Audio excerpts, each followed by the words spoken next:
আসসালামু আলাইকুম। কেমন আছেন আপনারা? আশা করি খুব বেশি ভালো আছেন। আজকে আমি নিয়ে এসেছি ডিম মামার ভাইরাল ডিমের রেসিপি।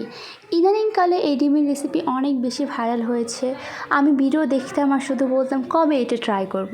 তবে অলসতার কারণে এবং সময়ের অভাবে আজ পর্যন্ত ট্রাই করা হয়নি। তবে আজ অনেক আগ্রহের সাথে বসে পড়েছি এই ডিমের রেসিপিটা ট্রাই করার জন্য। কথা বাদ দিয়ে এখন আমি আমার ডিমের রেসিপিটা আপনাদের সাথে শেয়ার করব। সর্বপ্রথম ডিমগুলোকে পানিতে সেদ্ধ করে তার খোলসগুলো ছাড়িয়ে নিয়েছি। এখানে আমি দুটো মুরগির ডিম ও একটা হাঁসের ডিম নিয়েছি। সাধারণত যে কোনো ডিম নিয়ে এই রেসিপিটা ট্রাই করা যায়। তো ধীরে ধীরে সবগুলো ডিমের খোলস ছাড়িয়ে নিয়েছি। আমার পার্সোনালি এই ডিমের খোলস ছাড়াতে অনেক বেশি ভালো লাগে, কেন জানি না। তো এরপর আসবো আমরা আসল চাটনির রেসিপিতে। এর জন্য আমি নিয়েছি কাঁচামরিচ কুচি, শসা, পেঁয়াজ কুচি, টমেটো কুচি এবং ধনিয়া পাতা কুচি। এর সাথে নিয়েছি লেবু এবং তেঁতুলের চাটনি। সবগুলো উপাদানই কুচি কুচি করে কেটে নেওয়া হয়েছে যাতে মাখানোর সাথে সাথে অনেক বেশি সফট হয়ে যায়। এরপর পরিমাণ মতো লবণের সাথে সবগুলো উপাদান ভালো মতো মাখিয়ে নিব। মাখানো শেষ হলে এর মধ্যে দিয়ে দিব কাসুন্দি।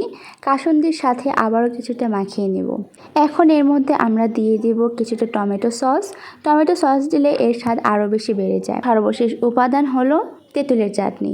এই ক্ষেত্রে তেঁতুলকে পানির মধ্যে ভিজিয়ে রেখে ব্যবহার করা যেতে পারে। এছাড়া দোকানে যে কিনতে পাওয়া যায় সেই তেঁতুলের চাটনি ব্যবহার করা যেতে পারে। শেষে কিছুটা লেবুর রস ব্যবহার করে ভালো মতো মাখিয়ে নিলে আজকে ডিমের চাটনি রেডি। এখন এসে পড়েছে আমাদের সে মাহেন্দ্রক্ষণ, অর্থাৎ ডিমের সাথে পরিবেশন করা। আমি প্রতিটা ডিমকে মাঝখান থেকে কেটে নিয়ে তার মধ্যে তেঁতুলের চাটনিটা ব্যবহার করে দিচ্ছি। দেখতেই পাচ্ছেন দেখতে কতটা আকর্ষণীয় মজাদার লাগছে, না জানি খেতে কতটা মজা হবে। ধীরে ধীরে করে আমি সবগুলো ডিমের মাঝখানে কেটে নিচ্ছি এবং এর মধ্যে সেই চাটনিটা ব্যবহার করছি। তো আমার পরিবেশন করা শেষ, এখন হচ্ছে টেস্ট করার পালা। এবং টেস্ট করে দেখতে হবে আসলে কী আছে রেসিপিতে যে এটা দিন দিন এত বেশি ভাইরাল হয়েছে। আমি একটা ডিম নিয়ে সেটা টেস্ট করে দেখলাম, কি বলবো, সত্যি অনেক বেশি মজা হয়েছে। আমি বুঝতে পারিনি যে এভাবে চাটনি পরিবেশন করে এত বেশি মজার একটা রেসিপি তৈরি করা যেতে পারে। তো আজকে এই পর্যন্ত, আবারও দেখা হবে নেক্সট ভিডিওতে। সকলে ভালো থাকবেন, সুস্থ থাকবেন। আসসালামু আলাইকুম।